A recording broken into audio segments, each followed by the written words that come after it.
It's double debate day. Later tonight, Labor's Jacinda Ardern and National's Judith Collins will go head-to-head for a second time. But over in the US, Donald Trump and Joe Biden have been trading barbs in a debate filled with needling and insults.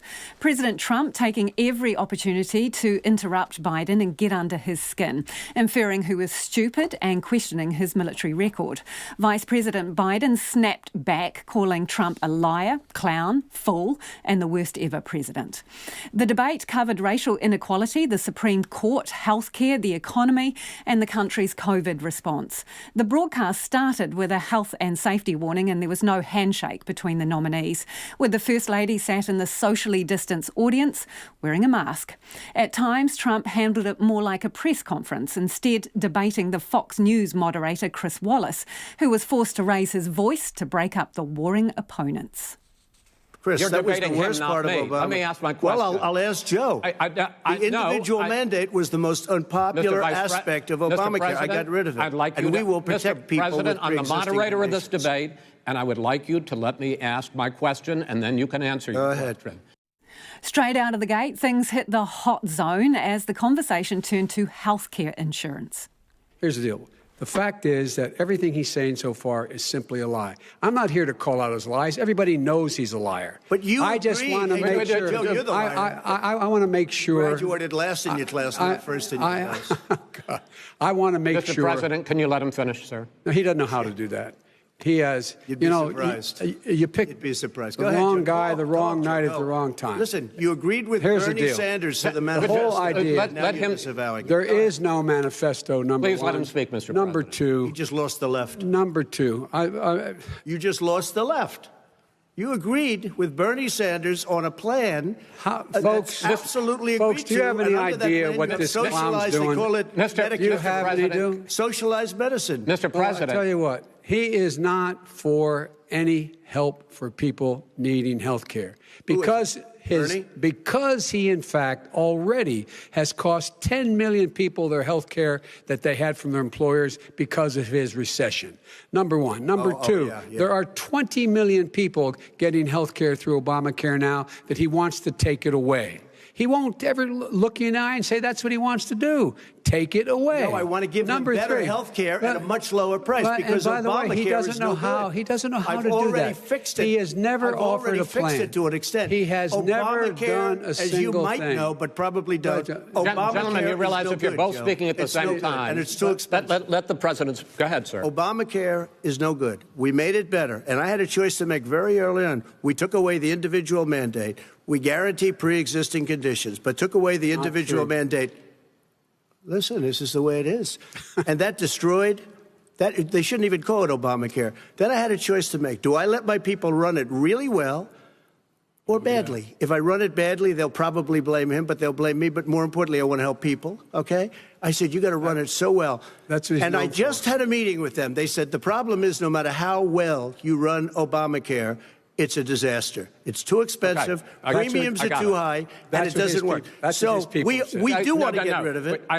Chris, we want to get rid of it. I understand it, sir, but I have to give you roughly equal time. Good. Please let the vice president talk. Good. The debate moved on to the COVID-19 pandemic, masks, and why President Trump chose mass gatherings over Biden's smaller ones. It's outside. That's a big difference, according to the experts. And we do them outside. We have tremendous crowds, as you see. I mean, and literally on 24 hours notice. And Joe does the circles and has 3 people someplace. Okay. By the way, did you see one of the last big rallies he had?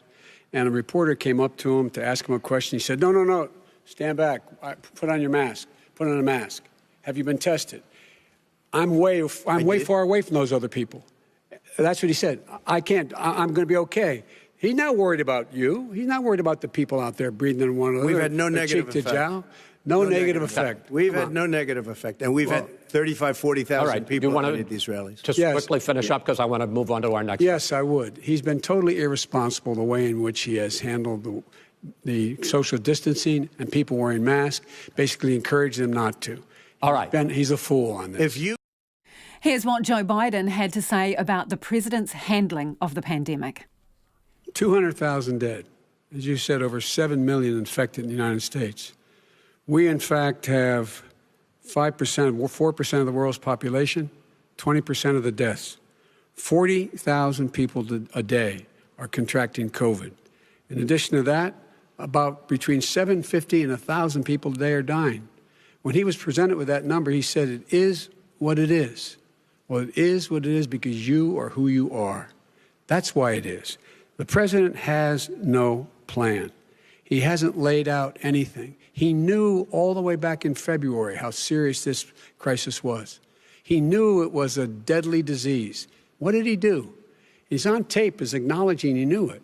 He said he didn't tell us or give people a warning of it because he didn't want to panic the American people. You don't panic. He panicked. In addition to that, what did he do? He went in and we were insisting that the Chinese, the people we had on the ground in China should be able to go to Wuhan and determine for themselves how dangerous this was. He did not even ask Xi to do that. He told us what a great job Xi was doing. He said we owe him a debt of gratitude for being so transparent with us. And what did he do then? He then did nothing. He waited and waited and waited. He still doesn't have a plan. Wrong. I laid out Sir, back in March exactly so what we wrong. should be doing. And I laid out again in July what we should be doing. We should be providing all the protective gear possible. We should be providing the money the House has passed in order to be able to go out and get people the help they need to keep their businesses open schools that cost a lot of money. You should get out of your bunker and get out of the sand trap and get in your golf course and go in the Oval Office and bring together the Democrats and Republicans and fund what needs to be done now to save lives. So if we would have listened to you. You have 2 minutes, sir. If we would have listened to you, the country would have been left wide open. Millions of people would have died, not 200,000. And one person is too much. It's China's fault. It should have never happened. They stopped it from going in, but it was China's fault. And by the way, when you talk about numbers, you don't know how many people died in China. You don't know how many people died in Russia. You don't know how many people died in India. They don't exactly give you a straight count, just so you understand. But if you look at what we've done, I closed it, and you said he's xenophobic. He's a racist, and he's xenophobic because you didn't think I should have closed our country. Wait a minute. It's his 2 minutes. You didn't think we should have closed our country because you thought it was terrible. You wouldn't have closed it for another 2 months. By my doing it early, in fact, Dr. Fauci said, President Trump saved thousands of lives. Many of your Democrat governors said, President Trump did a phenomenal job. We worked with the governor. Oh, really? Go take a look. On a night full of heated exchanges, President Trump was asked if it was true he had paid only $750 in federal income tax in 2016 and 2017. Millions of dollars. You paid millions of dollars? Millions of dollars. So yes. not 750. Millions of dollars. And you'll get to see it. And you'll get to see it. But let me just tell you, Chris, let me just tell you something, that it was the tax laws. I don't want to pay tax.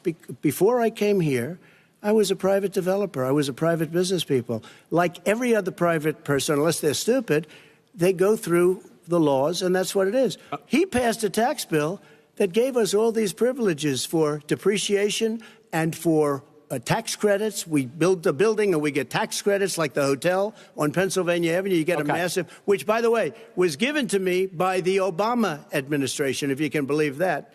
Now, the man got fired right after that happened. But Vice President Biden, you want to respond? Yeah, I do want to respond.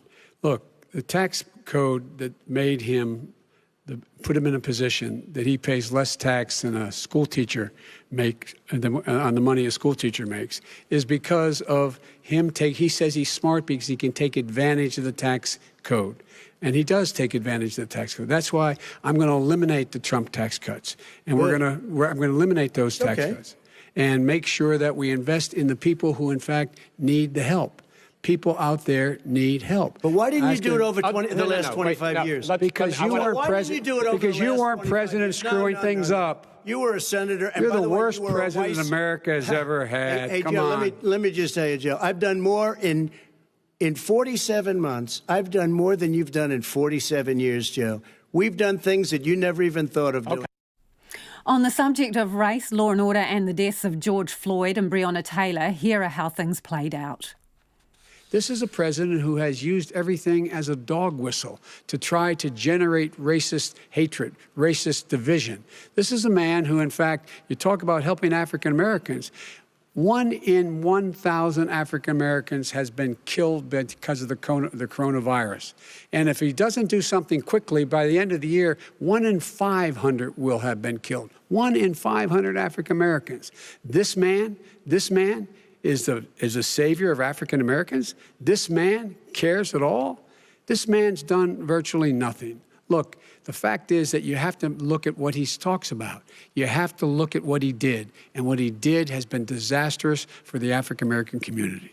So, President Trump, you have 2 minutes. Why should Americans trust you over your opponent to deal with racism? he did a crime bill, 1994, where you call them super predators, African Americans, the super predators, and they've never forgotten it. The top 10 cities and just about the top 40 cities are run by Democrats and in many cases radical left. And they've got you wrapped around their finger, Joe, to a point where you don't want to say anything about law and order.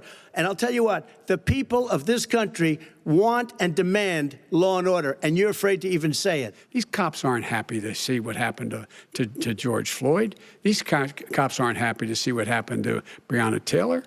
Most don't like it. But we have to have a system where people are held accountable. And by the way, violence in response is never appropriate. Never appropriate. And that was some highlights or lowlights, depending on how you look at it, from the presidential hopefuls debate in the US. Now, the debate has been described as horrendous and chaotic. CNN described it as a hot mess inside a dumpster fire. The Washington Post said it was messy and hostile. The New York Post said Trump trampled decorum amid a volcanic performance. And the BBC said it was a messy, irate debate marred by constant interruptions. The Guardian said Trump tried to steamroll Biden in a chaotic clash. And we'll have more analysis from our US correspondent later in the program.